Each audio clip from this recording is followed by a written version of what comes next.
22 October 2024 বঙ্গভবনের চারদিকে হাজারো মানুষের গর্জন। পরিস্থিতি কি তবে গণভবনের মতোই হতে যাচ্ছে? বিক্ষোভকারী আর সাউন্ড গ্রেনেডের শব্দে প্রকম্পিত চারপাশ।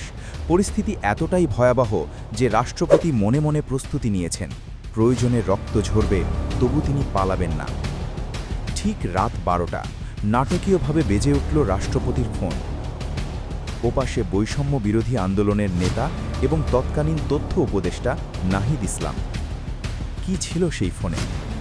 নাহিদ জানালেন, ওরা আমাদের লোক না, আমি প্রধান উপদেষ্টার সাথে কথা বলেছি, আমরা ওদের সরিয়ে দেবার চেষ্টা করছি। কিন্তু আন্দোলন কি থামল? রাত 2টা পর্যন্ত রাষ্ট্রপতি জেগে দেখলেন এক বিচিত্র দৃশ্য। একদল চলে গেলেও ছোট ছোট গ্রুপে বিভক্ত হয়ে রাজু ভাস্কর্য আর বঙ্গভবনের সামনে তখনও চলছে তাকে অপসারণের দাবি। সেই রাতে নাহিদ ইসলামের ওই ফোন কি সত্যিই বড় কোনো রক্তপাত রুখে দিয়েছিল? আপনার মতামত জানান কমেন্টে। জেড টিভি বাংলা, নতুন ভাবনায় প্রতিদিন।